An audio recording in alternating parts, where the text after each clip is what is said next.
আমাদের ডুমনি 43 নম্বর ওয়ার্ড নুরানি দাখিল মাদ্রাসায় সেখানে একটি বার্ষিক ক্রীড়া প্রতিযোগিতা ছিল। সেই বার্ষিক ক্রীড়া প্রতিযোগিতায় আমাদের সেখানকার লোকাল নেতা দিদার আহমেদ সেখানে প্রধান অতিথি ছিলেন।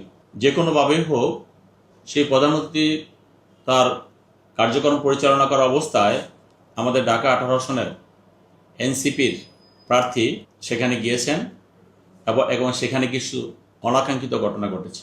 আমি সাথে সাথে যখন মিডিয়ার মাধ্যমে শুনলাম, আমি আমাদের প্রার্থী তাকে ফোন করেছিলাম। আমি বলেছি, ভাইয়া তোমার কি হয়েছে, কারা কারা এই ঘটনার সাথে জড়িত। তখন সে আমাকে বলেছে, দিদারের নাম বলেছে, দিদার এই ঘটনার সাথে জড়িত। পরবর্তীতে আমি একটা সংবাদ সম্মেলন দেখলাম। সংবাদ সম্মেলনে অনেকগুলো কথা বলা হয়েছে, অনেকগুলো কথা বলেছেন তিনি। স্বাভাবিক কারণে একটি ঘটনা ঘটলে সেটা পক্ষ বিপক্ষ থাকে, পক্ষ বিপক্ষে অনেক কথা হয়।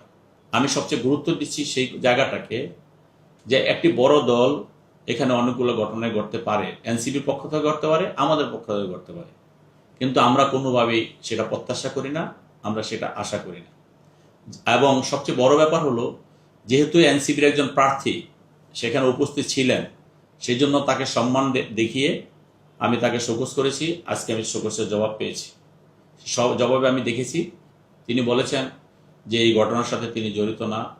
যখন এনসিপি নেতাকর্মীরা ঢোকে তখন পিছনে কিছু ঘটনা ঘটেছে।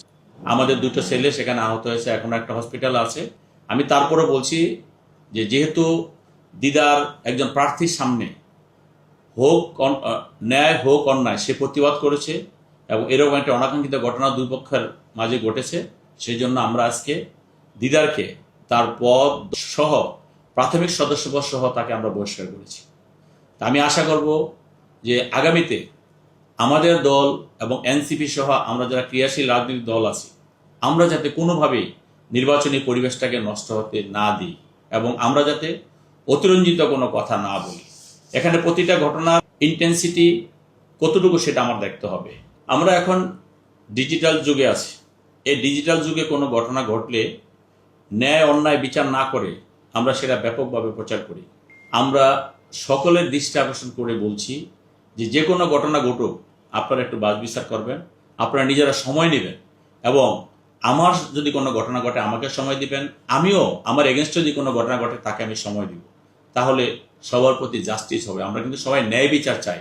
সেটা শুধু আমাদের যে কোর্ট কাছারির ন্যায় বিচার তা না, জনগণের কাছেও ন্যায় বিচার। আমার যদি কোনো কারণে আমার সম্মানহানি হয়, সেটারও আমার ন্যায় বিচার থেকে আমি বঞ্চিত হলাম। আমার অন্য কোনো প্রার্থী যদি সম্মানহানি হয়, তিনি সেখান থেকে ন্যায় বিচার থেকে বঞ্চিত হলো। আমরা কাউকে যাতে বঞ্চনার শিকার না করি। আমরা সবাই ঐক্যবদ্ধ থেকে আগামী সুন্দর একটি রাষ্ট্র গঠন করব, দেশের কল্যাণে, জনগণের কল্যাণে কাজ করবো ইনশাআল্লাহ।